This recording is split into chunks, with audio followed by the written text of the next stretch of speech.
સર્ગ 95 શિખીધ્વજની વિશ્રાંતિ। આ 95માં સર્ગમાં શિખીધ્વજ રાજાને કુંભમુનિ અજ્ઞાનનું ઘાટાપણું કમી થવાથી કરેક્શન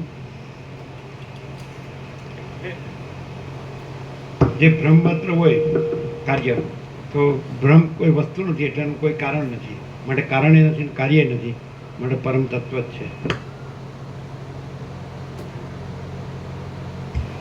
આ 95માં સર્ગમાં શિખીધ્વજ રાજાને કુંભમુનિ અજ્ઞાનનું ઘાટાપણું કમી થવાથી ક્રમે કરી અજ્ઞાનની શાંતિનો માર્ગ બતાવશે અને રાજાની પરમપદમાં વિશ્રાંતિ થશે એ કથા કહેવામાં આવશે। શિખીધ્વજ રાજા બોલ્યો, બ્રહ્માથી માંડી તણખલા સુધી જે કાંઈ દેખાય છે તે સર્વ જો મિથ્યા જ હોય તો તેનાથી આપણો વ્યવહાર કેવી રીતે નભે અને તે મિથ્યા પદાર્થોથી દુઃખ પણ શા માટે થાય અને જન્મ મરણ આદિ દુઃખોનું કારણ કેમ થઈ પડે છે? કુંભ મુનિ બોલ્યા, જેમ બહુ ઠંડી પડવાથી જળ બરફ બની પથ્થર જેવું થાય છે તેમ આ જગતરૂપી ભ્રમ મિથ્યા છતાં સૃષ્ટિ કરતા હિરણ્યગર્ભનું સત્ય સંકલ્પણું હોવાથી તેમના સંકલ્પ માત્રથી જ દ્રઢ થઈ જઈ તમારા કહેવા પ્રમાણે ક્રિયા કરી આપે છે અને જન્મ મરણ આદિ દુઃખ પણ ઉત્પન્ન કરે છે। માટે જ્ઞાન ઉત્પન્ન થવાના ક્રમ વડે અજ્ઞાન શિથિલ થઈ જવાથી આ દેખાતો સંસાર પણ શિથિલ થઈ જઈ અજ્ઞાનની સાથે જ નાશ પામી જાય છે એમ જ્ઞાનવાન પુરુષોનું સમજવું છે। અજ્ઞાનનો નાશ થયા વિના પ્રથમ અજ્ઞાનથી દેખાતા આ જગતના આકારનો કદી પણ નાશ થતો જ નથી। અજ્ઞાનનું શિથિલપણું થવામાં સર્વ બાહ્ય પદાર્થોના આભાસ જ્ઞાનને આકારે સ્ફુરેલી વૃત્તિઓનું કરેક્શન આભાસ જ્ઞાનને અજ્ઞાનનું શિથિલપણું થવામાં સર્વ બાહ્ય પદાર્થોના આભાસ જ્ઞાનને આકારે સ્ફુરેલી વૃત્તિઓનું ચિત્ત નિરોધ વડે જે ઓછું થવું તે જ કારણરૂપ છે અને તે જ કેવળ જ્ઞાનની ઉત્પત્તિ થવાના ક્રમથી પરમાત્મારૂપ પરમપદનો સાક્ષાત્કાર થયેથી આ સર્વ સૃષ્ટિનો અભાવ અનુભવવામાં કારણરૂપ થાય છે। પહેલી લાઈનમાં જ્ઞાનની જગ્યાએ આભાસ જ્ઞાનને અને ત્રીજી લાઈનમાં તે જ કેવળ જ્ઞાનની અને ચોથી લાઈનમાં સાક્ષાત્કાર થયેથી અજ્ઞાનનું શિથિલપણું થવામાં સર્વ બાહ્ય પદાર્થોના આભાસ જ્ઞાનને આકારે સ્ફુરેલી વૃત્તિઓનું ચિત્ત નિરોધ વડે જે ઓછું થવું તે જ કારણરૂપ છે અને તે જ કેવળ જ્ઞાનની ઉત્પત્તિ થવાના ક્રમથી પરમાત્મારૂપ પરમપદનો સાક્ષાત્કાર થયેથી આ સર્વ સૃષ્ટિનો અભાવ અનુભવવામાં કારણરૂપ થાય છે। જગતમાં પણ પ્રથમ જે પદાર્થનું ઓછાપણું થવા માંડે તે પદાર્થ ક્રમે કરી પોતાનો પૂર્વનો આકાર નાશ પામી જવાથી પોતાની મેળે જ નાશ પામી જાય છે। માટે પ્રથમ જ્ઞાન ઉત્પન્ન થાય તેવા ક્રમથી બહારના પદાર્થોના આકારવાળી વૃત્તિઓનો નાશ થવો જોઈએ, પછી ક્રમે કરી અજ્ઞાન પણ નાશ પામી જઈ આત્મ સાક્ષાત્કાર થતાં આ જગત પણ આત્માથી જુદું ન જણાયાથી નાશ પામી જાય છે। આ ક્રમ વડે તમે પોતે જ આદિ પુરુષ છો અને ભ્રાંતિથી અનેક આકારે દેખાતું આ જગત ઝાંઝવાના જળના જેવું મિથ્યા છે। આ પ્રમાણે સૃષ્ટિ કરતા બ્રહ્માની પણ પરબ્રહ્મની સત્તાથી જુદી સત્તા નહીં હોવાથી આ દેખાતી સૃષ્ટિ પણ કોઈ દિવસ છે જ નહીં, કેમ કે જે પોતે જ ન હોય તે બીજાને શું બનાવી શકે? આ જે સર્વ સૃષ્ટિ દ્રશ્ય અદ્રશ્ય પદાર્થો નજરે આવે છે તે સર્વ ઝાંઝવાના જળ જેવા મિથ્યા જ છે અને તે ઘણો કાળ વિચાર કરવાથી છીપમાં થયેલી રૂપાની ભ્રાંતિની પેઠે નાશ પામી જાય છે। કારણ જ ન હોવાથી આ જગતરૂપી કાર્ય થયું જ નથી, છતાં તે છે એમ જે જણાય છે તેનું કારણ તપાસવા જતાં મિથ્યા જ્ઞાન વિના બીજું કશું દેખાતું નથી। જે ભ્રાંતિથી દેખાય છે તે કોઈ દિવસ છે જ નહીં। ઝાંઝવાના જળથી કોઈએ ઘડા ભર્યા છે કે નથી જ ભર્યા? શિખીધ્વજ રાજા બોલ્યો, અનંત જન્મરહિત અદ્રશ્ય શાંત પોતાના સ્વરૂપમાંથી કદી પણ ભ્રષ્ટ ન થનાર આકાશના જેવું વ્યાપક તથા અસંગ પરબ્રહ્મ જ સર્વના આદિસૃષ્ટિ કરતાનું શા માટે કારણ નહીં? કુંભમુનિ બોલ્યા, હેતુપણાનો કે કાર્યપણાનો એ બંનેનો અભાવ જ હોવાથી પરબ્રહ્મ કારણરૂપ કિંવા કાર્યરૂપ નથી જ। એ પોતે એક અદ્વિતીય હોવાથી સર્વદ્રશ્ય જડવર્ગ ઓળંગી પોતાના શુદ્ધ સ્વરૂપમાં જ રહે છે, શુદ્ધ સ્વરૂપમાં જ।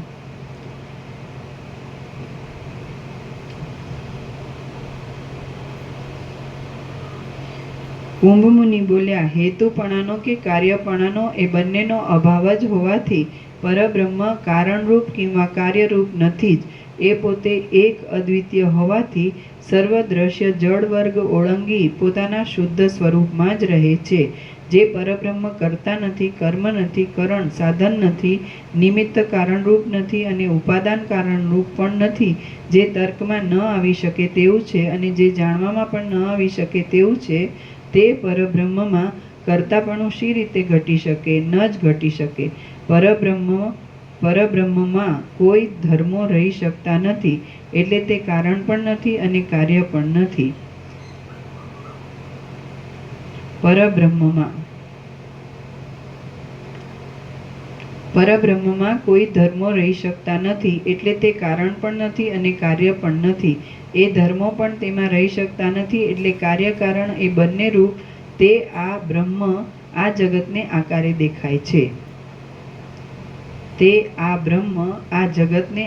દેખાય છે. એમ કદાચિત તમે તર્ક કરતા હો તો તે જગત જ બ્રહ્મરૂપ હોવાથી બ્રહ્મની પેઠે એક અદ્વિતીય માપ તેમજ આદિ અંતથી રહિત થઈ નામ અને રૂપ ટળી જતા ચૈતન્ય સ્વરૂપ પરબ્રહ્મમાં એક રસપણે જ રહેલ છે એમ સમજવું. અર્થાત જગતની સત્તા તેથી જુદી છે જ નહીં. બ્રહ્મ જો તર્કમાં પણ ન આવી શકે તેવું, પૂરી રીતે જાણી પણ ન શકાય તેવું નિર્વિકાર, શાંત અને સુખરૂપ છે, તો પછી કોને, શી રીતે, કયા કાળમાં અને શાથી કર્તાપણું તથા ભોગતાપણું તેમાં ઘટી શકે? આ જગત આદિ સર્વ કોઈનું બનાવેલું નથી, તેથી તે છે જ નહીં અને તમે પોતે પણ કર્તા કે ભોગતા નથી, પરંતુ બધું જન્માદિ વિકાર વગરનું સુખરૂપ શાંત પરબ્રહ્મ સ્વરૂપ જ છે. કારણ ન હોવાથી કોઈના કાર્યરૂપે આ જગત થયું જ નથી અને કારણ વિના જે કાર્ય દેખાય તે ભ્રાંતિ માત્ર હોવાથી પ્રતીતિમાં આવતું આ જગત પણ ભ્રાંતિ માત્ર જ છે. આ સૃષ્ટિ કોઈનું કાર્ય જ ન હોવાથી ઉપર જણાવ્યા પ્રમાણે તે છે જ નહીં. જ્યારે કોઈ પણ કારણનું જગત કાર્ય જ નથી, ત્યારે જગતનું મિથ્યાપણું સિદ્ધ થવાથી સર્વ પદાર્થોનો અભાવ જ સિદ્ધ થાય છે અને જ્યારે કોઈ પણ પદાર્થ જ નથી એમ સિદ્ધ થાય ત્યારે જાણવાનો કાંઈ વિષય જ ન હોવાથી કોનું જાણવાપણું રહે? જાણવાનો અભાવ થતાં હું જાણનાર છું એવું અભિમાન ધરાવનાર અહંકારનું કાંઈ કારણ જ રહેતું નથી, જેથી એ અહંકાર નિર્મૂળ જ થઈ જાય છે. માટે તમે આત્મ સ્વરૂપ હોવાથી શુદ્ધ અને મુક્ત જ છો. તમારા સ્વરૂપમાં બંધ, મોક્ષ આદિની કલ્પના જ ઘટતી નથી. શિખીધ્વજ રાજા બોલ્યો, હે મહારાજ, હવે હું આપની કૃપાથી સમજ્યો છું.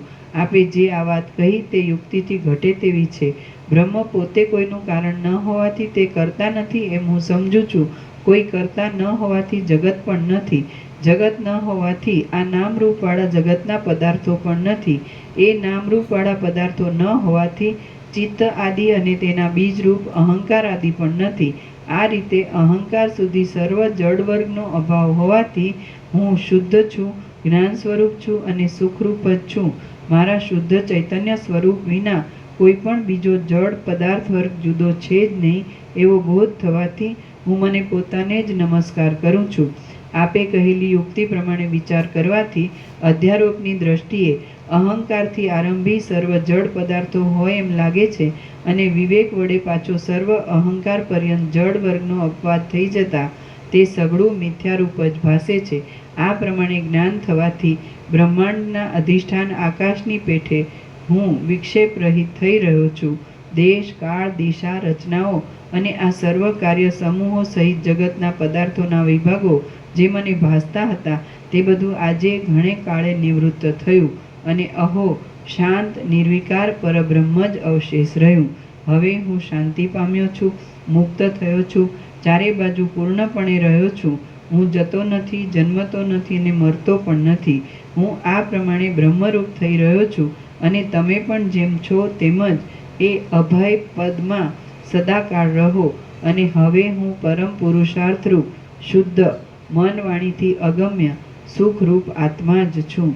શ્રી યોગ વાસિષ્ઠ મહારામાયણમાં નિર્વાણ પ્રકરણના પૂર્વાર્ધનો શિખીધ્વજ વિશ્રાંતિ નામનો સર્ગ 95મો સમાપ્ત. સર્ગ 96મો. શિખીધ્વજનો બોધ. આ 96મા સર્ગમાં જ્ઞાનવાન થયેલા એ રાજાના ચિત્તમાંથી નિર્મૂળ રીતે દ્રશ્યની સત્તા જતી રહે તેવો બોધ કુંભમુનિ આપશે એ કથા કહેવાશે. વસિષ્ઠ બોલ્યા, એ પ્રમાણે શિખીધ્વજ રાજા બ્રહ્મમાં શાંતિ પામી વાયુ વગરના પ્રદેશમાં સ્થિર થઈ રહેલા દીવાની પેટે એક મુહૂર્ત સુધી નિશ્ચળ અને શાંત મનવાળો થઈને રહ્યો. જ્યારે એ શિખીધ્વજ રાજા નિર્વિકલ્પ સમાધિ વડે બ્રહ્મમાં એકરસ થઈ જવાને માટે નિર્વિકલ્પ સમાધિમાં પ્રવેશ કરવા તૈયાર થયો, ત્યારે કુંભ મુનિએ તત્કાળ તેની એવી દશા જોઈ કેટલોક બોધ કરવો હજી બાકી રહી ગયાથી તરત પોતાની લીલાથી તેને જગાડી દીધો. કુંભ મુનિ બોલ્યા, હે રાજા, અજ્ઞાનરૂપ નિદ્રામાંથી હવે તમે જાગ્યા છો અને પરમ પુરુષાર્થરૂપ પરબ્રહ્મમાં જ શાંત થયા છો. હવે તમારે દ્રશ્ય પદાર્થો ન દેખાય અથવા આભાસ માત્ર દેખાય એ બંનેનું કશું પ્રયોજન નથી. એક વખતમાં જ તમને આત્માનો અનુભવ થયાથી દ્વૈતની ભ્રાંતિ મટી ગઈ છે કે જે ભ્રાંતિ અનેક અનિષ્ટ પેદા કરનારી છે. હે પ્રિય રાજા, હમણાં તમને સર્વ દ્રશ્ય પદાર્થનું ચિત્તમાં જે સ્ફુરણ થયું તે વિનાના થઈને તમે જીવનમુક્ત થયેલા છો. વશિષ્ઠ બોલ્યા, એ પ્રમાણે કુંભ મુનિએ બોધ આપવાથી એ રાજાને જ્ઞાન થયું અને મહામોહરૂપી બંધનમાંથી છૂટો થવાથી તે વધારે શોભવા લાગ્યો. પરબ્રહ્મમાં બુદ્ધિ શાંત થવાથી ક્ષણ માત્રમાં જ આ સર્વ દ્રશ્ય પદાર્થોના મિથ્યાપણાનો અનુભવ કરનાર અને જીવનમુક્ત થઈ ગયેલો એ શિખીધ્વજ રાજા નીચે પ્રમાણે બોલ્યો. શિખીધ્વજ રાજા બોલ્યો, મને હર્ષ અને માન આપનાર હે દેવપુત્ર, ઘણું ખરું એ બધું તો હું આપના કહેવા પરથી જાણી ચૂક્યો છું, તો પણ પાછો તે બોધ દ્રઢ થવાને જે આપને પૂછું છું તે વિશે ખુલાસો કરો. પરમ પુરુષાર્થરૂપ નિર્વિકાર આભાસ વગરના અને અદ્રશ્ય પરબ્રહ્મમાં દ્રષ્ટા દર્શન અને દ્રશ્ય જોનાર જોવું અને જોવાનો વિષય એ ત્રણેય આકારે દેખાતી આ જગતરૂપી પ્રતીતિ ક્યાંથી થઈ? કુંભ મુનિ બોલ્યા, હે મહારાજ, તમને અજ્ઞાનનું ઢાંકણ ખસી જવાથી તમે મને બહુ તેજસ્વી લાગો છો. તમે આ ઘણું ઠીક પૂછ્યું, કેમ કે હવે તમારે એ જાણવું જ બાકી રહ્યું છે, માટે તમે સાંભળો. કરેક્શન. બીજી લાઈનમાં તમે મને બહુ તેજસ્વી લાગો છો અને હે મહારાજ તમને.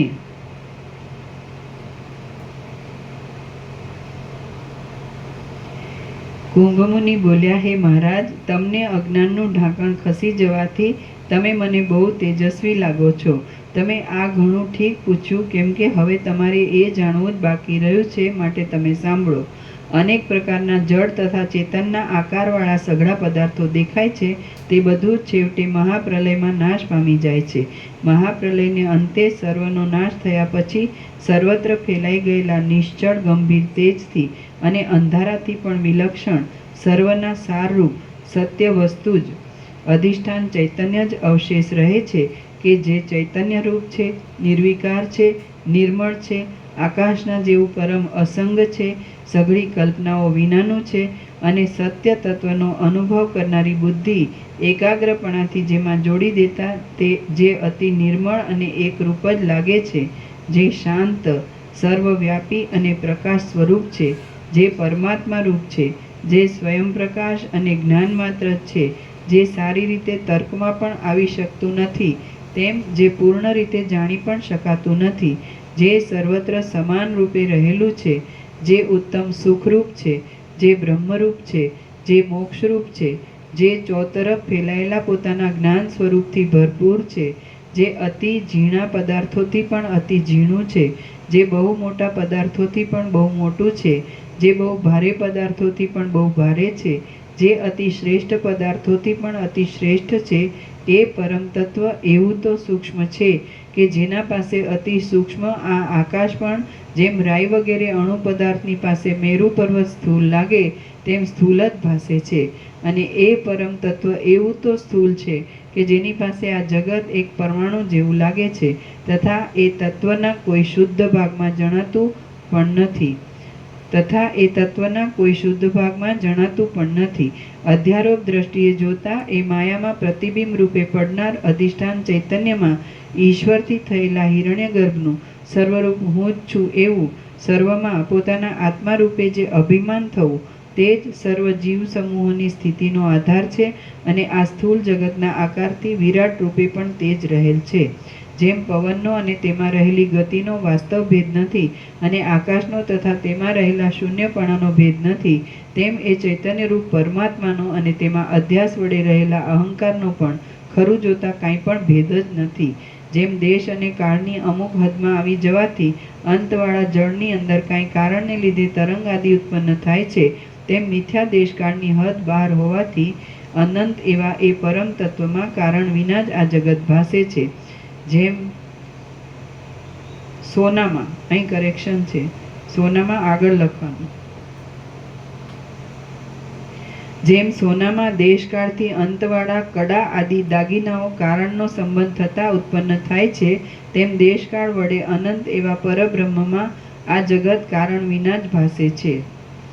જગતરૂપી રાજ્યનું અધિષ્ઠાન રૂપે માલિક હોવાથી મહારાજા બનેલું એ બ્રહ્મ સર્વના કરતાં શ્રેષ્ઠ છે અને અપવાદ રૂપે તત્વદ્રષ્ટિથી જોતા ચૈતન્ય આકાશમાં જ મિથ્યા રૂપે આરોપિત કરેલું હોવાથી એ જગત તૃણના જેવું અતિ તુચ્છ અને નિર્માલ્ય બની જાય છે તથા તેનો દ્વૈત ભાવ જુદાપણું મટી જઈ નિર્વિકાર શાંત પરબ્રહ્મ સાથે એક રૂપ જ થઈ જાય છે. અતિશ્રેષ્ઠ એ પરમ તત્વ એવું તો સત્તાવાળું છે કે ઈશ્વરરૂપ એ અધિષ્ઠાન ચૈતન્યની સત્તાથી જ આ જગતના સર્વ પદાર્થ સમુદાયની સત્તા સુશોભિત રીતે રહેલી છે એમ અનુભવથી સિદ્ધ થાય છે. હે રાજા શિખીધ્વજ, સર્વવ્યાપી એ પરમ તત્વ જ એક સારરૂપ છે. એ તત્વ કેવળ ચૈતન્ય માત્ર છે, અત્યંત આનંદરૂપ છે અને બીજું કાંઈ પણ ન જ હોવાથી એક સંખ્યા પણ તેમાં ઘટતી નથી. માટે એ અક્ષય આત્મતત્વ જ પૂર્ણ રીતે ચારેય બાજુ ભરપૂર થઈ સર્વત્ર શોભી રહ્યું છે. બીજી કોઈ પણ કલ્પના તેમાં છે જ નહીં. સદાકાળ એ આત્મતત્વ જ સર્વરૂપ હોવાથી કેમ જાણે સર્વને આકારે થઈ રહ્યું હોય તેમ ભાસે છે. હે રાજા શિખીધ્વજ, સર્વવ્યાપી એ પરમ તત્વ જ એક સારરૂપ છે. એ તત્વ કેવળ ચૈતન્ય માત્ર છે, અત્યંત આનંદરૂપ છે અને બીજું કાંઈ પણ ન જ હોવાથી એક સંખ્યા પણ તેમાં ઘટતી નથી. માટે એ અક્ષય આત્મતત્વ જ પૂર્ણ રીતે ચારે બાજુ ભરપૂર થઈ સર્વત્ર શોભી રહ્યું છે. બીજી કોઈ પણ કલ્પના તેમાં છે જ નહીં. સદાકાળ એ આત્મતત્વ જ સર્વરૂપ હોવાથી કેમ જાણે સર્વને આકારે થઈ રહ્યું હોય તેમ ભાસે છે.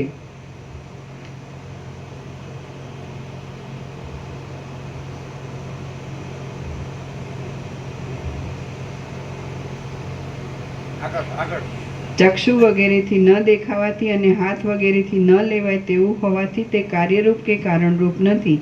એ આત્મતત્વ પ્રત્યક્ષ આદિ પ્રમાણો વડે નહીં જાણી શકાયાથી કાંઈક વિલક્ષણ તરેહનું અને એકમાત્ર પોતાના નિર્મળ અનુભવ વડે જ જાણી શકાય તેવું છે. પરમ આનંદરૂપ છે, અતિ સૂક્ષ્મ છે અને પોતે જ સર્વરૂપે થઈ રહેલું છે તથા સર્વ પદાર્થોનું તે આત્મારૂપ છે અને જુદા ન હોવાથી સર્વ પદાર્થો તેના આત્મારૂપ છે. વ્યવહાર દ્રષ્ટિથી જોતા પોતે આત્મતત્વ જ નામરૂપવાળા સર્વ જગત રૂપે છે તો પોતે પોતાનું કારણ કેમ ઘટી શકે? અને પરમાર્થ દ્રષ્ટિથી જોતા દ્રશ્યની સત્તાના આભાસ વગરના જ્ઞાન સ્વરૂપ એવા એ પરમ તત્વનું અન્ય વસ્તુ જ ન હોવાથી કારણપણું પણ શી રીતે ઘટી શકે? પરમાર્થ દ્રષ્ટિથી અદ્વૈત રૂપે તેને સત્ય માનીએ અને વ્યવહાર દ્રષ્ટિથી દ્વૈત રૂપે મિથ્યા માનીએ તો પણ સત્ય અને મિથ્યા એ બંનેનો પરસ્પર વિરુદ્ધતાને લીધે કાર્યકારણ ભાવ ઘટે તેમ ન હોવાથી તેનું કારણપણું કેમ ઘટે? ન જ ઘટે. જે કોઈનું બીજ જ નથી અને જે નામરૂપ વગરનું હોવાથી કોઈનું નિમિત્ત કારણ પણ નથી તે સર્વત્ર ભરપૂર રહેલા પરમાત્માથી આ પ્રમાણ પ્રમેય આદિરૂપે રહેલું જગત થયું જ નથી. એ પરમ તત્વ, એ પરમ આત્મતત્વ કરતા નથી. કરતા એટલે કરનાર. કર્મ નથી. કર્મ એટલે ક્રિયા વડે પ્રાપ્ય. અને કરણ પણ નથી. કરણ એટલે ક્રિયામાં મદદગાર સાધન પણ નથી. સત્ય કેવળ ચૈતન્યરૂપ અને નિર્વિકાર છે, આત્મરૂપ છે, જગત આદિ આભાસ વગરનું છે તથા પોતે અક્ષય જ્ઞાન સ્વરૂપ છે. હે તત્વજ્ઞ રાજા, તે પરબ્રહ્મમાંથી જો કાંઈ ઉત્પન્ન જ થયું નથી તો પછી કયો પુરુષ તેને શી રીતે મેળવી શકે? અથવા કાંઈ પણ ન હોવાથી શું મેળવી શકે? કાંઈ પણ નહીં.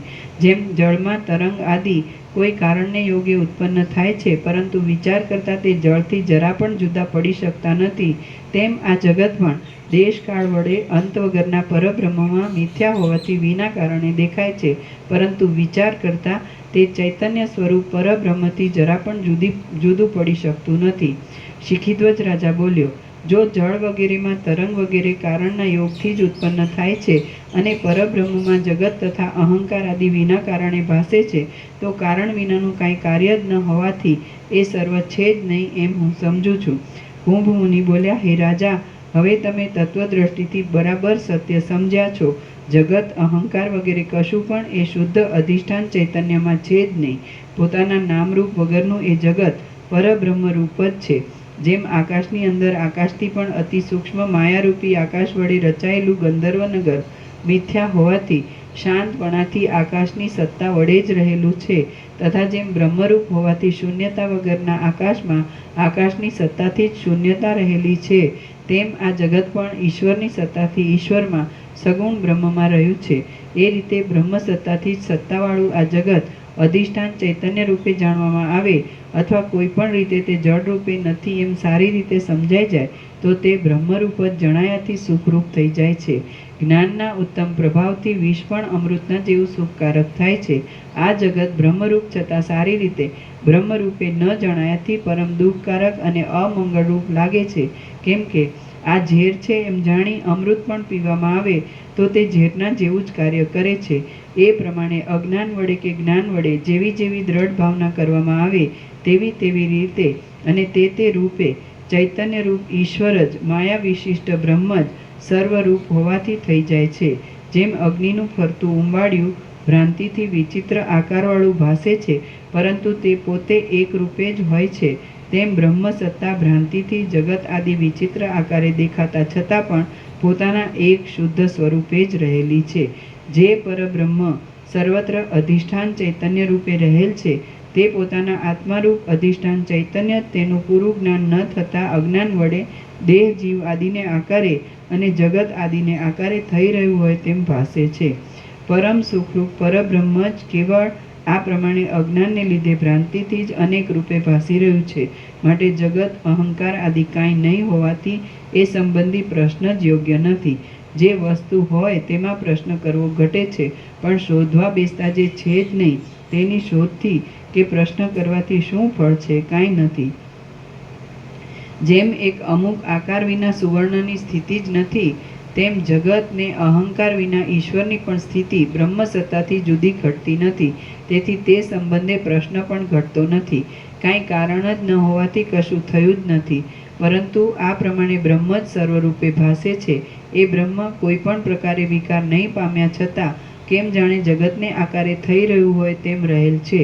જેમ સ્ત્રી પુરુષો યુવાવસ્થામાં કામથી અંધ બની કામમય જ બને છે અને કામે જ પ્રેરણા કરવાથી પરસ્પર સંગમાદિક વડે પુત્રાદિક ઉત્પન્ન કરી અનેક ચમત્કારો કરે છે, તેમ પદાર્થ માત્ર માયા વિશિષ્ટ પરબ્રહ્મમય જ ઈશ્વરમય જ છે. અને એ માયા વિશિષ્ટ પરબ્રહ્મ પોતાની માયા વડે પ્રેરણા કરવાથી તેઓ પરસ્પર સાધનરૂપ થઈ પોતાના પંચમહાભૂતરૂપી શરીરમાં માયાથી અનેક ચમત્કારો કર્યા કરે છે.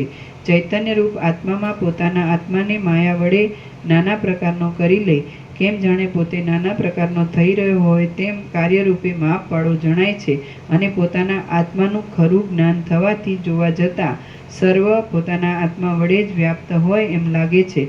પૂર્ણ સગુણ બ્રહ્મરૂપ કારણમાંથી પ્રથમ સૃષ્ટિના આરંભકાળમાં પોતાના અદ્રષ્ટ અનુસાર સર્વ જીવો પૂર્ણ બ્રહ્મરૂપ સર્વ કાર્યોને માયા વડે કલ્પી લે છે. અને વચમાં સ્થિતિકાળમાં પણ એ જીવો પૂર્ણ બ્રહ્મમાંથી પૂર્ણ બ્રહ્મરૂપ સર્વ ભોગ મોક્ષ સાધનોને માયા વડે પૃથક કલ્પી લે છે. તથા છેવટ જ્ઞાન થતાં માયાના આવરણો દૂર થઈ ગયાથી એ સર્વ પૂર્ણ બ્રહ્મથી જ પૂર્ણ રહે છે. અને ભેદની ભ્રાંતિ તથા માયા ટળી જતાં માત્ર એક પૂર્ણ બ્રહ્મ જ અવશેષ રહે છે. કેવળ ચૈતન્યરૂપ આત્મામાં જે સૃષ્ટિની પ્રતીતિ થાય છે તે ચૈતન્ય રૂપ જ છે અને ઉત્પન્ન જ નહીં થયા છતાં માયા વડે ઉત્પન્ન થયા જેવી ભાસે છે. હું અધિષ્ઠાન ચૈતન્ય જ છું અને એ અધિષ્ઠાન ચૈતન્ય જ સૃષ્ટિના આદિકાળમાં પોતે નિર્વિકાર પ્રકાશરૂપ અનાદિ અને અનંત પોતાના સ્વરૂપનો ત્યાગ ન કરતા અને અનેક રૂપે ઉત્પન્ન નહીં થયા છતાં કેમ જાણે પોતાના ચૈતન્ય સ્વરૂપ વડે માયાને લીધે પોતે અનંત સમષ્ટિ ચિત્તરૂપે થઈ ગયેલ હોય તેમ દેખાય છે. પછી તે સ્થૂળતાની કલ્પનાનો આભાસ પડતા હિરણ્યગર્ભથી કેમ જાણે સ્થૂળ વિરાટને આકારે પ્રસરી રહ્યું હોય એમ લાગે છે, અને ત્યાર પછી અવિદ્યા વડે પ્રત્યેક જીવરૂપે અમુક નામરૂપને આકારે થઈ જઈ આ જગતને ભ્રાંતિથી સત્ય માની લે છે, અથવા જગતમાં અધિષ્ઠાન ચૈતન્ય તેનું વાસ્તવ સ્વરૂપ હોવાથી તે એ અધિષ્ઠાનને જ સત્યરૂપ માને છે, અને ભાવના અનુસાર જરાયુજ અંડજ આદિ પ્રાણીઓ રૂપે બની જાય છે, અને ક્ષણ માત્રમાં તેવી તેવી ભાવના વડે તેવા તેવા દ્રશ્યને આકારે દેખાય છે. એ પ્રમાણે નિર્વિકાર સ્વભાવથી જ નામરૂપ રહિત અનિર્દેશ્ય કોઈ પણ રીતે નિર્દેશ કરી ન શકાય તેવું જગતની સત્તા વિનાનું સત્ય વસ્તુ રૂપે રહેલું અનુભવરૂપ એક આત્મતત્વ જ પોતામાં અનેક ચમત્કારો કરનારી માયામાં પ્રતિબિંબવાળું થઈ જગતને આકારે પ્રસરી જઈ જગતની જેમ થઈ રહેલું છે. શ્રી યોગ વાસિષ્ઠ મહારામાયણમાં નિર્વાણ પ્રકરણના પૂર્વાર્ધનો શિખીધ્વજ અવબોધન નામનો સર્ગ 96મો સમાપ્ત. સર્ગ 97મો. દ્રશ્ય દર્શન મિથ્યા છે. પ્રથમ સર્વદ્રશ્ય પદાર્થ કારણ વગરનો હોવાથી વસ્તુતઃ છે જ નહીં એમ બતાવ્યું છે, અને આ 97માં સર્ગમાં ચૈતન્ય સત્તાથી દ્રશ્યનું દેખાવું પણ મિથ્યા જ છે એ વાત યત્ન વડે સિદ્ધ કરાશે. કુંભમુનિ બોલ્યા. કરેક્શન. પહેલું સુવર્ણમાં અને પછી લખેલું છાપેલું કાઢી નાખવાનું. કુંભમુનિ બોલ્યા, સુવર્ણમાં દેશકાળ વડે અંતવાળા પ્રથમ કહ્યા પ્રમાણે કડા આદિ થનારા પદાર્થોથી ઉત્પત્તિનો ક્રમ જણાય છે.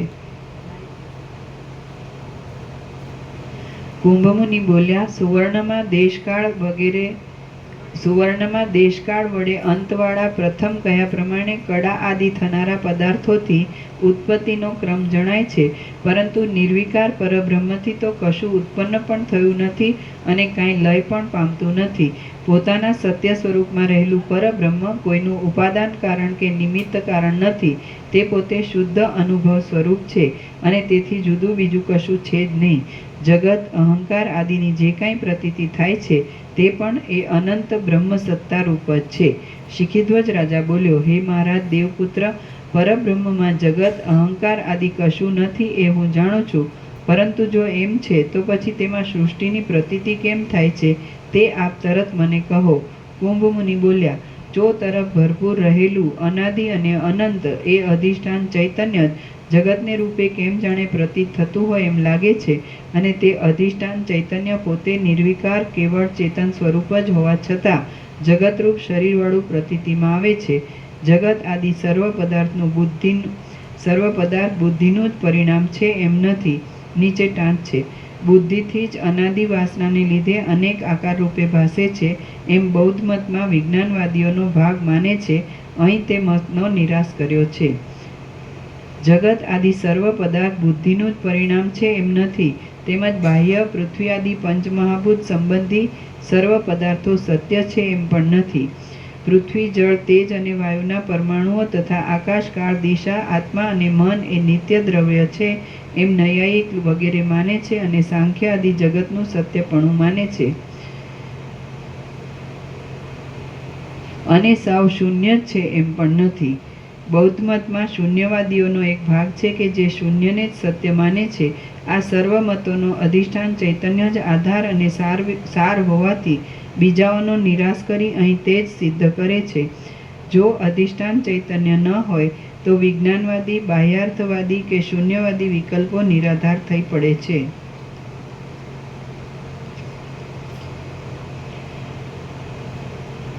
જગત આદિ સર્વ પદાર્થ બુદ્ધિનું જ પરિણામ છે એમ નથી. તેમજ બાહ્ય પૃથ્વી આદિ પંચમહાભૂત સંબંધી સર્વ પદાર્થો સત્ય છે એમ પણ નથી, અને સાવ શૂન્ય છે એમ પણ નથી. પરંતુ જેમ જળનો દ્રવ રસ એ જ સાર છે, તેમ સર્વ વસ્તુઓનો અધિષ્ઠાન ચૈતન્ય એ જ સાર છે એમ કહી શકાય છે. એ સર્વના સારરૂપ અધિષ્ઠાન ચૈતન્યનું જડપણું કોઈ પણ કારણોથી બતાવી શકાય એમ નથી. એ અધિષ્ઠાન ચૈતન્ય ચૈતન્ય રૂપે રહેવામાં તથા માયા વડે જગતને આકારે દેખાવામાં બંને પ્રકારે સમર્થ હોવાથી પોતાના સ્વરૂપ વિશે જેમ છે તેમ જ રહેલું છે. ચેતન અને જડ એ બંનેમાં ચેતન વડે જ સત્તાવાળું હોવાથી તે જગત આદિ પોતે જ ખરું જોતા છે નહીં, જેથી એ પરમપદમાં સ્વચ્છ ચેતનપણું જ રહ્યું છે. જો એ નિર્વિકાર પરમપદમાં કારણપણું ઘટી શકતું હોય તો તેનું કુટસ્થપણું, ગતિ, ભેદ અને જાતિ રહિતપણું, અદ્વિતીયપણું અને અતર્ક્યપણું શી રીતે કહેવાય? માટે બ્રહ્મ કોઈ પણ રીતે કોઈ કાર્યનું ઉપાદાન કારણ કે નિમિત્ત કારણ નથી અને તેને લીધે સૃષ્ટિ પણ થયેલી જ નથી. અધિષ્ઠાન ચૈતન્ય વિના નિરાધાર સૃષ્ટિ જ ઘટતી નથી, માટે એ જળ સૃષ્ટિ છે જ નહીં. અહંકાર, જગત, નામ અને રૂપમાં પ્રીતિને લીધે ચિત્તને રંજન કરનારું જે કાંઈ આ દેખાય છે તે સર્વ એ ચૈતન્યમાં એક રૂપે જ રહેલું છતાં માયા વડે કેમ જાણે ઉત્પન્ન થયું હોય એમ લાગે છે. કોઈ પણ પદાર્થમાં કારણ વિના કાર્ય ઘટતું જ નથી, માટે ચિત્ત અને જળ એ આદિ વિભાગ કલ્પી લેતા દ્વિત્વ, એકત્વ આદિ સંખ્યાવાળું આ જળ જગત પોતાના અનુભવથી વિચારતા આકાશમાં ફૂલના હોવાની પેઠે મિથ્યા જ છે. એ જગત નામરૂપ સહિત અવશ્ય નાશવાળું હોવાથી ચૈતન્ય રૂપ પણ ઘટી શકતું નથી. અથવા જો એ જગત ચૈતન્ય રૂપ હોય તો પુનર્જન્મને સાબિત કરનારો તેનો નાશ ક્યાંથી હોય? કદાચિત એ જગત સંબંધી સર્વ પદાર્થ સમૂહને તમે સ્વભાવથી જ સદા ઉત્પન્ન થનારા તથા નાશ થનારો માની લેતા હો તો પછી અનુભવ, શ્રુતિ આદિથી સિદ્ધ અખંડ નિર્વિકાર એક ચૈતન્ય રૂપ માની જ લેવામાં તમને શી પીડા છે? એ નિર્વિકાર ચૈતન્ય રૂપ આત્મામાં જે કાંઈ જળ, ચેતન આદિ વિભાગ દેખાય છે તે તો માત્ર ચિત્તનો ચમત્કાર છે. બાકી ખરી સત્તા તો એકમાત્ર ચૈતન્ય તત્વની જ છે કે જેમાં દ્વિત્વ, એકતા આદિ કશી સંખ્યા જ નથી. હે રાજા શિખીધ્વજ, એ રીતે પદાર્થોની સત્તા જ ન હોવાથી બહારના દેખાવો પણ આપોઆપ દેખાતા બંધ થતા તમને પછી અહંકારની ભાવના ક્યાંથી થવાની? અને જો અહંકાર જ હોય નહીં તો બીજું ચિત્ત શું જુદું કહી શકાય તેમ છે? એ અહંકારરૂપ ચિત્ત જ નથી તો પછી જીવ બ્રહ્મનો, જળ ચેતનનો કે દ્રશ્ય દર્શન આદિનો ભેદ જ રહેતો નથી. તેથી તમે વાસના રહિત શાંત ચિત્તવાળા, સંકલ્પ વગરના પરબ્રહ્મ રૂપ અને સ્થૂળ દેહ વડે દ્રશ્ય જગતમાં રહ્યા છતાં જ્ઞાન વડે પર્વતના જેવા દ્રઢ થઈ રહી દેહ સહિત જીવન મુક્ત થઈ રહો અથવા વિદેહ મુક્ત થાઓ. શુદ્ધ અધિષ્ઠાન ચૈતન્યનું જ્ઞાન થતાં સર્વ જળ પદાર્થોનો અભાવ સિદ્ધ થવાથી તે પદાર્થોની ભાવના પણ નહીં રહેતા ચિત્તમાં હું એવું અહંકારને રૂપે સ્ફુરી આવતું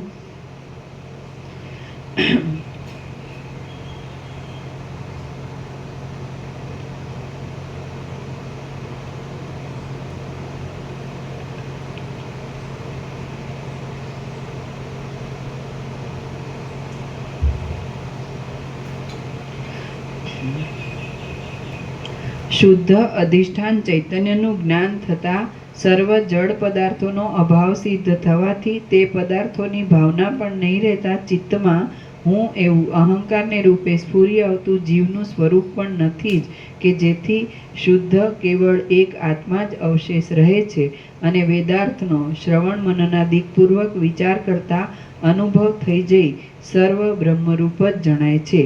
બ્રહ્મચિંતન વડે સિદ્ધ થયેલા એક બ્રહ્મરૂપ અર્થ જ સત્ય હોવાથી છેવટે જ્ઞાન વડે સર્વનો બાદ થઈ બ્રહ્મનો બોધ થઈ જતા એ વિચાર કરવાની વૃત્તિ પણ ક્યાં જુદી રહે છે? નથી રહેતી.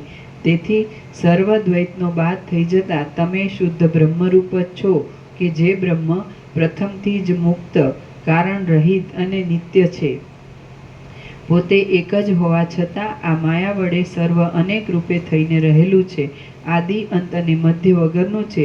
તેમાં મિથ્યા રૂપે રહેલું આ જગત શૂન્ય જ છે અને એ ચૈતન્ય જગતને આકારે ભાસતું હોવા છતાં પણ પોતાના શુદ્ધ સ્વરૂપમાં જ બરોબર રીતે રહેલું છે. એ નિર્વિકાર બ્રહ્મ જ છેવટે અવશેષ રહે છે. શ્રી યોગ વાસિષ્ઠ મહારામાયણમાં નિર્વાણ પ્રકરણના પૂર્વાર્ધનો શિખીધ્વજ પ્રબોધન નામનો સર્ગ 97મો સમાપ્ત. સર્ગ 98મો ચિત્ત સત્તાનો નિરાશ. આ 98માં સર્ગમાં ચિત્ત જ છે નહીં એવો બોધ દ્રઢ થવા માટે ચિત્તનું અવલંબન કોઈ વિષય ન હોવાથી ચિત્તનો પણ અસંભવ થઈ જતા કેવળ સત્ય બ્રહ્મરૂપ જ છે એ વાત કહેવાશે. શિખીધ્વજ રાજા બોલ્યો, ચિત્ત જ છે નહીં એવો બોધ જેમ યુક્તિ વડે ખુલ્લી રીતે થઈ જાય તેવી બીજી કોઈ યુક્તિ આપ કહો અથવા પ્રથમ કહેલી યુક્તિને સ્પષ્ટ રીતે કહી બતાવો, કેમ કે હજી હું સારી રીતે સમજ્યો નથી. કુંભ મુનિ બોલ્યા, હે રાજા શિખીધ્વજ, કોઈ કાળમાં, કોઈ દેશમાં કે કોઈ વસ્તુ રૂપે ચિત્ત છે જ નહીં. જે કાંઈ ચિત્તના જેવું ભાસે છે તે એક સત્ય બ્રહ્મ સ્વરૂપ જ છે. જો આ ચિત્ત આદિ જગત અજ્ઞાનરૂપ હોવાથી જ્ઞાન વડે તેનો બાદ થઈ જતા તે છે જ નહીં, તો પછી હું, તમે અથવા તે ઇત્યાદિ ચિત્તે કલ્પી લીધેલી કલ્પના ક્યાંથી જ હોય? ન જ હોય. જે કાંઈ આ જગત ભ્રમ વડે દેખાય છે તે બધું એક બ્રહ્મરૂપ જ છે. માટે દ્રષ્ટા, દ્રશ્ય અને દર્શન વગેરે એક બ્રહ્મરૂપ જ હોવાથી તે કોનાથી જણાય અને શી રીતે જણાય? મહાપ્રલય થયા પછી સૃષ્ટિના આરંભકાળમાં જ આ જગત થયું નથી, પરંતુ તમને બોધ થવા માટે અધ્યારોપ દ્રષ્ટિએ મેં તેનો નિર્દેશ કરી બતાવ્યો છે. મેં તેનો નિર્દેશ અને નિરાસન કરી બતાવ્યો છે. ઉપાદાન કારણ આદિ કારણોનો અભાવ હોવાને લીધે અને કારણ વિના સર્વ કાર્યરૂપ પદાર્થોનો અસંભવ જ હોવાથી તે કશું છે જ નહીં. એ રીતે આ જગત અજ્ઞાન બુદ્ધિ વડે જ જણાતું હોવાથી તે વિદ્યમાન જ નથી, અને જે કાંઈ જગતના આભાસ રૂપે ભાસે છે તે બ્રહ્મ જ છે, તે વિના બીજું કાંઈ જ નથી. નામરૂપ વગરના જ પરમેશ્વરને વિશે તે આ નામરૂપવાળા જગતને સર્જે છે એવું મિથ્યા બોલવું ઘટતું નથી, સત્ય પણ નથી અને અનુભવમાં પણ આવતું નથી. નામરૂપ રહિત પોતાના સ્વરૂપમાં જ રહેલા સર્વશક્તિમાન ઈશ્વર કે જે દુઃખ શૂન્ય અને સદા કૃત્ય જ છે, તે આ જગતને વૃથા રચે છે એવું તાત્પર્ય વગરના અર્થવાદોનું કહેવું હાસ્યજનક છે. નીચે ટાંચ છે. પ્રશંસા કે નિંદાને બતાવનારા વાક્યો અર્થવાદ કહેવાય છે. સાદિત્યો યુપઃ યજમાન પ્રસ્તરઃ ઇત્યાદિ દ્રષ્ટાંતો મીમાંસા શાસ્ત્રમાં પ્રસિદ્ધ છે. હે સુશીલ રાજા શિખીધ્વજ, આ યુક્તિ વડે ચિત્ત પણ અસિદ્ધ ઠરે છે, કેમ કે જો જગત જ સત્ય નથી તો પછી તેમાં રહેલું ચિત્ત આદિ ક્યાંથી જ સત્ય હોય? ન જ હોય. ચિત્તનું સ્વરૂપ વિચારવા જતાં વાસના માત્ર જ છે. વાસના થવાનો કાંઈ વિષય હોય તો જ વાસના થાય છે, પરંતુ વાસનાનો વિષય જે જગત છે તે જ અસત્ય છે, તો પછી ચિત્તનું અસ્તિત્વ સત્યપણું ક્યાંથી જ હોય? બ્રહ્મ પોતે પોતાના આત્મા વડે પોતામાં જે પ્રકાશી રહેલ છે તેણે જ માયા વડે પોતામાં ચિત્ત ઇત્યાદિ નામો કલ્પી લીધેલા છે. આ દ્રશ્ય જગત જો હોય તો હજી તેમાં વાસના થવાનો અવકાશ આવે, પરંતુ પ્રથમ કારણ જ ન હોવાને લીધે તે જગત જ ઉત્પન્ન નથી થયું, તો પછી ચિત્ત તો ક્યાંથી જ હોય? માટે પરમ આકાશ એવા નામને ધારણ કરનારા ચિદાકાશ રૂપી અનંત જ્ઞાન જ સર્વત્ર પ્રકાશી રહ્યું છે.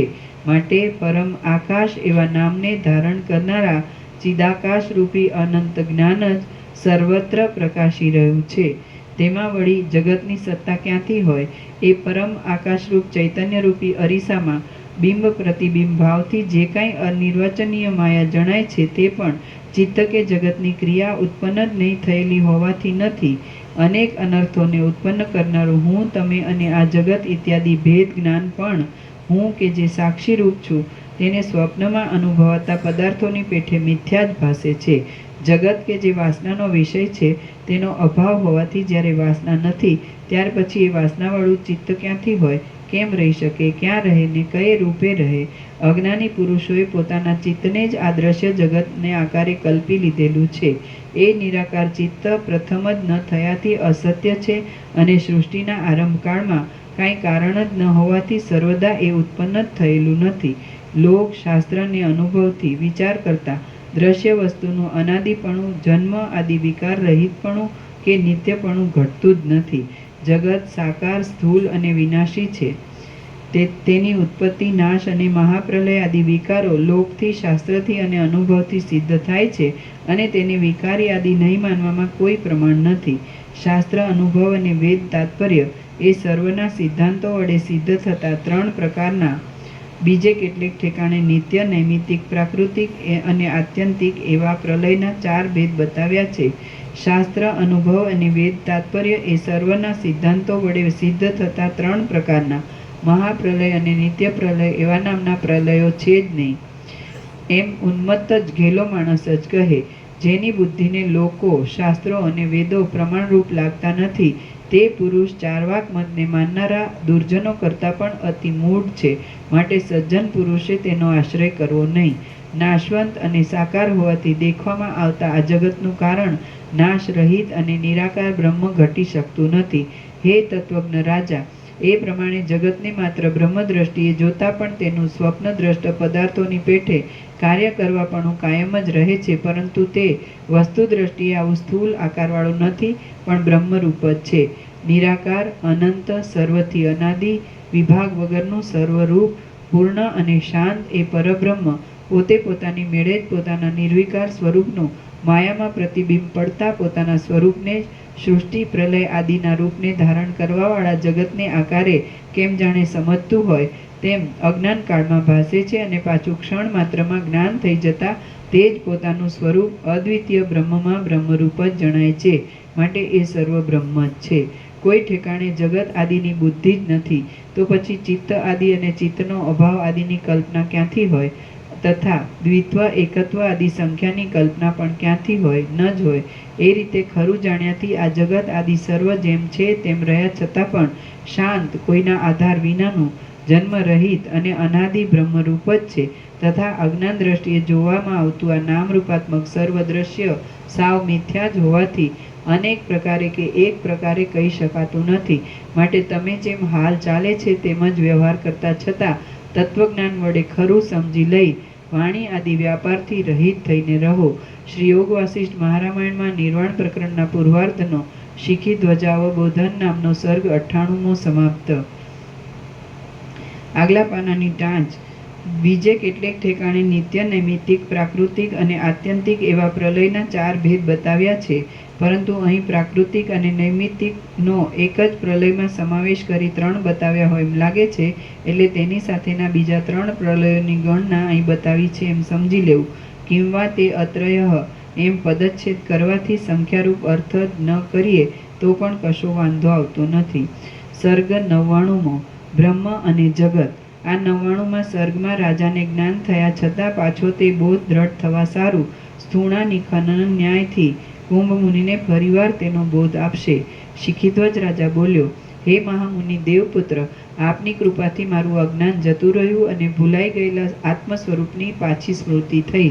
હવે હું નિસંદેહ, વિશ્રાંત બુદ્ધિવાળો અને જ્ઞાનવાન થયો છું. જે કાંઈ જાણવાનું હતું તે સઘળું જાણી ચૂક્યો છું. મનમાં પણ કોઈ જાતના વિચારો ન કરવા તે જાતનું મહામૌન મેં ગ્રહણ કર્યું છે. માયારૂપી મહાસમુદ્રને હું તરી ગયો છું અને હું શાંત, અહંકાર રહિત, બોધવાળો અને દુઃખ રહિત થઈને રહ્યો છું. અહો, હું ઘણા કાળ સુધી આ સંસાર સાગરમાં ભટક્યો છું. હમણાં આપની કૃપાથી નિશ્ચળ પરબ્રહ્મરૂપી અક્ષય સ્થાનને પ્રાપ્ત થયો. હે તત્વજ્ઞ દેવપુત્ર, એ રીતે આપનો કહેલો સિદ્ધાંત સિદ્ધ થતાં મૂર્ખ લોકોની દ્રષ્ટિમાં આવતા આ 3 લોકો અહંકાર આદિ સહિત છે જ નહીં, અને જે કાંઈ ભાસે છે તે સર્વ બ્રહ્મ જ છે એમ હું જાણું છું.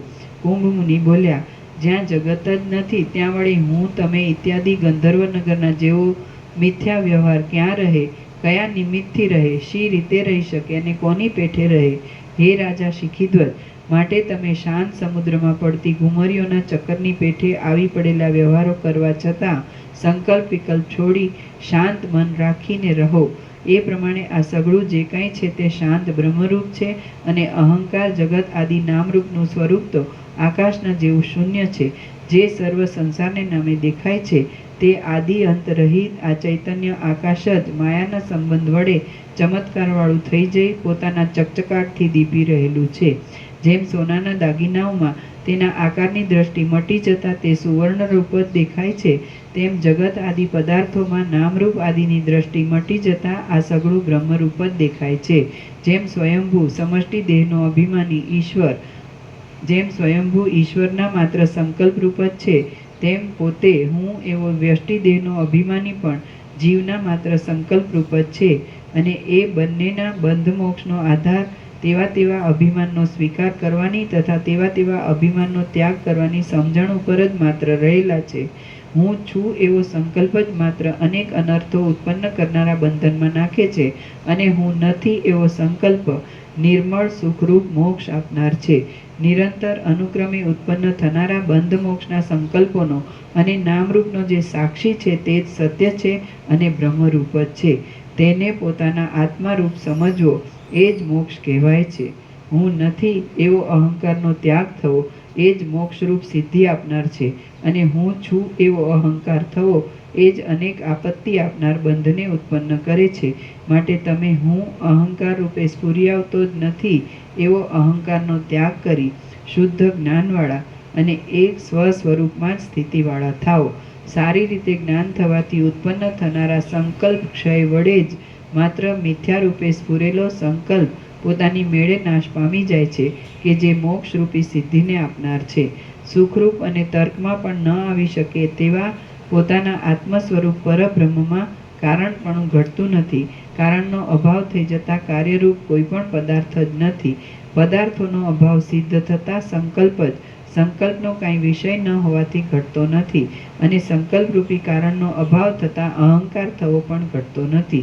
આમ અહંકાર ન થતાં સંસાર કોને તથા કેવી રીતે ઘટી શકે?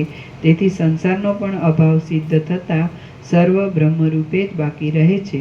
જે કોઈ આ જગતને આકારે ભાસે છે તે પ્રથમ અજ્ઞાન દશામાં પણ સત્ય પરબ્રહ્મ જ પોતાના આત્મામાં તેવી રીતે થઈ રહેલું દેખાય છે, અને પોતાના શુદ્ધ સ્વભાવમાં રહેલા પોતાના સ્વરૂપ વડે ભરપૂર તે પરબ્રહ્મ રૂપ જ જ્ઞાન થતાં પોતાના નિર્વિકાર આત્મા રૂપે દેખાય છે.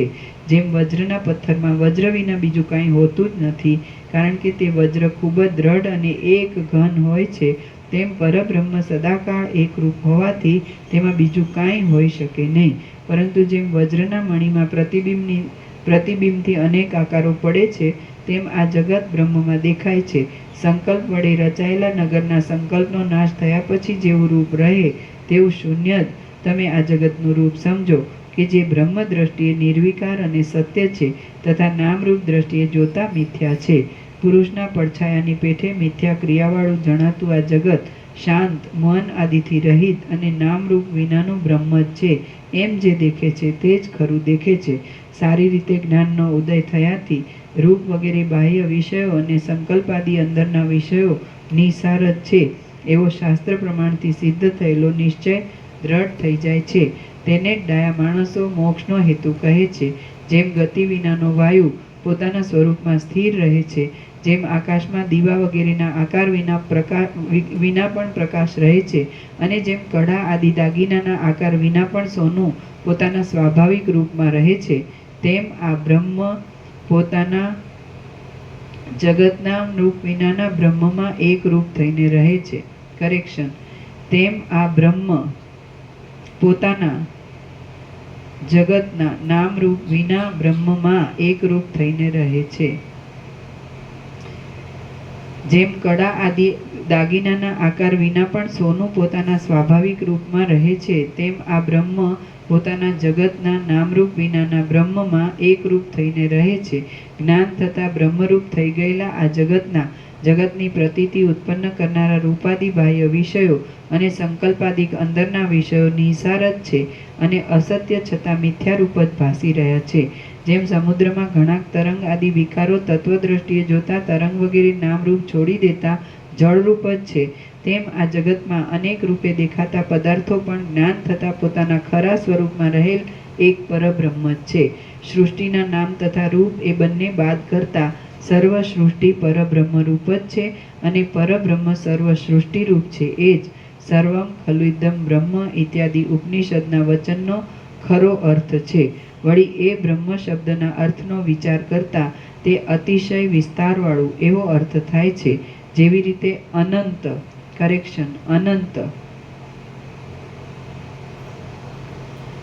રીતે અનંત અને અતિ વિસ્તીર્ણ તત્વનું નામરૂપ રહિતપણું જ ઘટે છે, તેવી જ રીતે જગત શબ્દના અર્થને બતાવનાર સર્ગનો અર્થ એ છે કે નામ અને રૂપનું ન હોવું. એટલે બ્રહ્મ અને સર્ગ બંને શબ્દોમાં ભેદ હોવા છતાં અર્થમાં જરા પણ ભેદ નથી. સર્વ નામરૂપની ભાવના નહીં થવા દેતા અનુભવમાં આવતું શુદ્ધ ચિદાકાશ જ બ્રહ્મ શબ્દથી કહેવામાં આવે છે. સારી રીતે જ્ઞાન સિદ્ધ થયાથી જગત અને બ્રહ્મ એ બંનેના સંબંધમાં કાંઈ સંકલ્પ જ ન સ્ફુરતા જે કાંઈ બાકી રહે છે તે તત્વ જરા મરણાદિક વિકારથી રહિત અને શાંત છે, કે જ્યાં વાણી પહોંચી શકતી નથી. આ જગતનું જે કાંઈ સ્વરૂપ ખરી રીતે રહેલું છે તે પાષાણ જેવું અતિ દ્રઢ બ્રહ્મરૂપ જ છે, અને જ્ઞાન થતાં જગત દ્રષ્ટિનો બાદ થયાથી પણ સર્વ સંકલ્પ સમૂહોથી રહિત થઈ તે પરમ જ્ઞાનરૂપ એક સ્વરૂપે જ રહેલું જણાય છે. શ્રી યોગ વાસિષ્ઠ મહારામાયણના નિર્વાણ પ્રકરણના પૂર્વાર્ધનો શિખીધ્વજાવબોધન નામનો સર્ગ 99મો સમાપ્ત. સર્ગ 100મો બ્રહ્મની સત્યતા. આ 100મા સર્ગમાં બ્રહ્મની સત્તા વડે બ્રહ્મની પેઠે જગતની સત્તાની સંભાવના થતાં તેનો નિષેધ કર્યો છે અને જન્માદિ વિકાર વગરનું બ્રહ્મ જ સત્ય છે એમ સિદ્ધ કર્યું છે. શિખીધ્વજ રાજા બોલ્યો, હે મહાબુદ્ધિમાન દેવપુત્ર, જેવું કારણરૂપ બ્રહ્મ સત્ય છે તેવું જ આ કાર્યરૂપ જગત સત્ય છે એમ હું જાણું છું. કુંભ મુનિ બોલ્યા, જ્યાં કારણપણું સંભવતું હોય ત્યાં હજી તેનાથી કાર્ય થવાની વાત ઘટી શકે, પરંતુ પ્રથમ જો કારણ જ ન હોય તો તેનાથી કાર્ય ક્યાંથી થાય? ન થાય. આ પરબ્રહ્મમાં કાંઈ કારણ કે કાર્ય છે નહીં. જે કાંઈ આ સર્વ જગતરૂપે વિદ્યમાન જણાય છે તે બધું જન્મ આદિ વિકાર વગરનું શાંત બ્રહ્મરૂપ છે. જો કારણમાંથી કાર્ય ઉત્પન્ન થાય તો તે કારણના જેવું જ થાય, પણ જ્યાં કાર્ય ઉત્પન્ન જ થયું ન હોય ત્યાં કાર્યકારણના સરખાપણાની વાત ક્યાંથી હોય? જેનું બીજ જ ન હોય તેનું વૃક્ષ ક્યાંથી થાય એ તમે જ કહો. કરેક્શન. જેનું બીજ જ ન હોય તેનું વૃક્ષ ક્યાંથી થાય એ તમે જ કહો.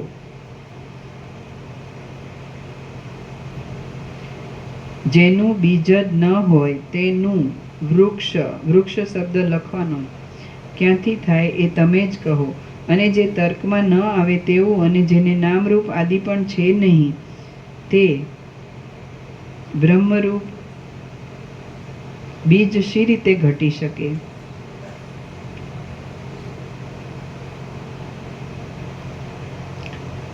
તે બ્રહ્મરૂપ બીજ શી રીતે ઘટી શકે? દેશ અને કાળનો સંયોગ થતાં દરેક પદાર્થો કારણમાંથી ઉત્પન્ન થાય છે તે વાત પ્રમાણથી સાબિત થાય છે, પરંતુ બ્રહ્મ કે જે નિર્ગુણ હોવાથી કરતા નથી તે પ્રમાણનો અને કારણનો વિષય કેમ થાય? કર્તા કર્મ ને કારણ વગરના એ પરબ્રહ્મમાં કારણપણું છે નહીં, તેથી તેના કાર્યરૂપે જણાતું આ નામરૂપવાળું જગત પણ થયું જ નથી. માટે શુદ્ધ આકાશના જેવું બ્રહ્મ જ તમારું પોતાનું સ્વરૂપ છે કે જે સત્તારૂપે સર્વત્ર રહેલ છે. આથી તમે તેવી જ ભાવના રાખો. એ બ્રહ્મ જ અજ્ઞાની પુરુષોની દ્રષ્ટિમાં જગતને આકારે ફેલાઈ રહેલું દેખાય છે અને તે જ નિર્વિકાર સત્ય બ્રહ્મ દ્રશ્યને આકારે બની ગયેલા ચિત્તની ભ્રાંતિથી જગતને આકારે ભાસે છે. હે રાજા શિખીધ્વજ, ચિત્તની વૃત્તિ બ્રહ્માકારે નહીં રહેતા તેનું બીજી રીતે થઈ જવું એ જ તેના બ્રહ્મ સ્વરૂપની હાનિ થવાનું કારણ છે. આ વાત તત્વજ્ઞ પંડિતોએ પોતે જાતે અનુભવેલી છે.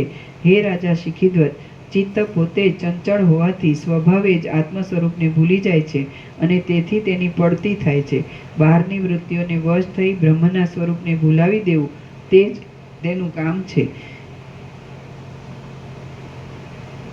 બહારની વૃત્તિઓને વશ થઈ બ્રહ્મના સ્વરૂપને ભૂલાવી દેવું એ જ તેનું કામ છે. જેથી ક્ષણ માત્ર પણ જો આત્મ સ્વરૂપને ભૂલાવી દે તો તે ચિત્ત કહેવાય છે. એ ચિત્ત પ્રલયકાળ પર્યંત આત્મ સ્વરૂપને ભૂલાવી દે છે. સારી રીતે જ્ઞાન થવાથી સંકલ્પ પોતે મિથ્યારૂપ હોવાથી પોતાની મેળે જ નાશ પામી જાય છે. એ સંકલ્પ નાશ વડે મોક્ષ સિદ્ધિ મળે છે. હે કમળ જેવા સુંદર નેત્રવાળા રાજા, વિશતિ પરમાત્મનેતિ ભવતિ ન વસ્ત્વમ તરતયા વતિષ્ઠતે ઇતિ વિશ્વ. જે પરમાત્મામાં પ્રવેશ કરે અર્થાત એક રૂપ થઈ જાય પણ જુદી વસ્તુ રૂપે ન રહે તે વિશ્વ. આ વ્યુત્પત્તિ પ્રમાણે વિશ્વ જગત પોતે જ પોતાના નામ વડે પોતાનો અભાવ અંગીકાર કરે છે. તો પછી તે વિદ્યમાન પરમાત્માથી જુદી સત્તાવાળું કેમ કહેવાય? જે પુરુષ ઊંચા હાથ કરી અતિ ઊંચા સ્વરથી કહે છે, હું ક્ષુદ્ર છું, તે બ્રાહ્મણ શી રીતે હોય અને તેનું બ્રાહ્મણપણું કેવું હોય?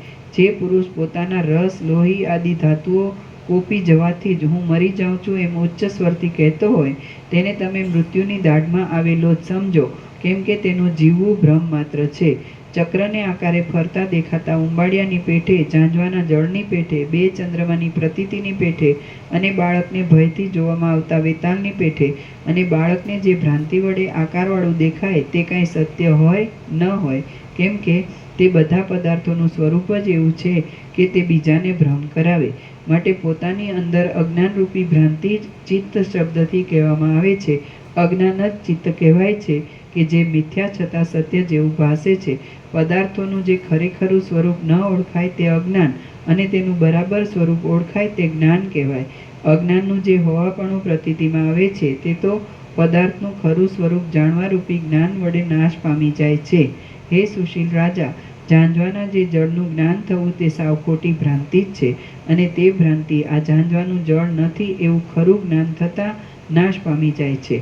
તે જ પ્રમાણે હૃદયની અંદર આ ચિત્ત છે એવો અજ્ઞાનરૂપી ગાઢ મેલ ચોંટી બેઠો છે. તે ચિત્ત જ નથી એવું ખરું જ્ઞાન થયાથી મૂળ સહિત નાશ પામી જાય છે.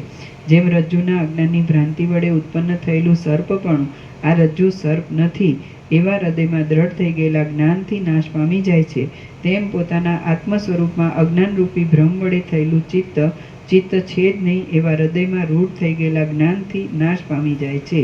ચિત્ત, મન, અહંકાર ઇત્યાદિ જે કાંઈ છે તે સઘળું પોતાના આત્માની અંદર અજ્ઞાન વડે જ ઉત્પન્ન થયેલું છે. બાકી ચિત્ત પણ નથી અને અહંકાર આદિ સહિત જે કાંઈ આ દેહ વગેરે છે તે પણ નથી, પરંતુ એકમાત્ર અત્યંત નિર્મળ આત્મા જ છે કે જેણે અજ્ઞાન વડે મૂઢ બની જઈ સંકલ્પ વડે ચિત્ત આદિ સર્વ કલ્પી લીધું હતું.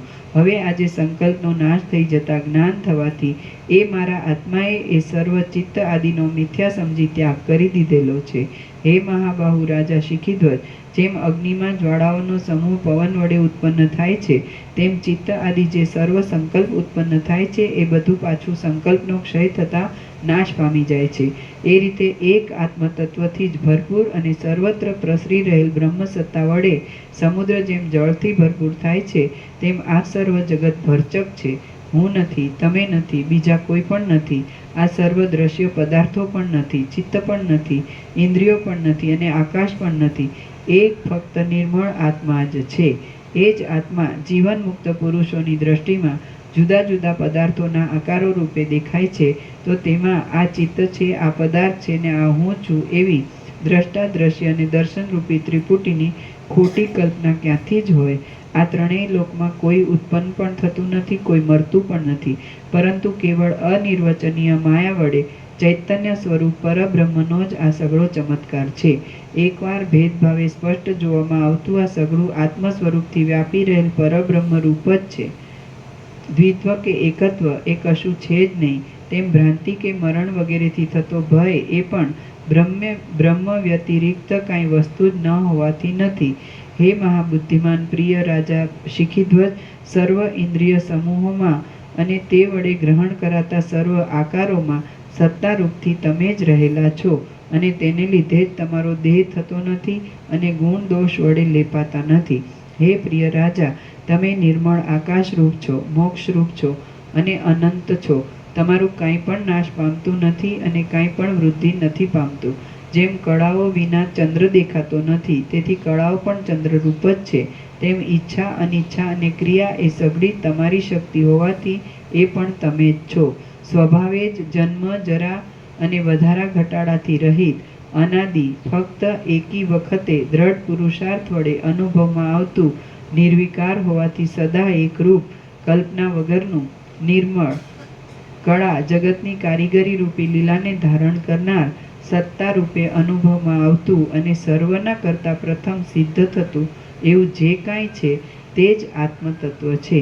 શ્રી યોગ વાસિષ્ઠ મહારામાયણમાં નિર્વાણ પ્રકરણના પૂર્વાર્ધનો શિખીધ્વજ પરમાત્મા વ બોધન નામનો સર્ગ 100મો સમાપ્ત. ઓમ ઓમ ઓમ. પ્રસાદ આપી દો.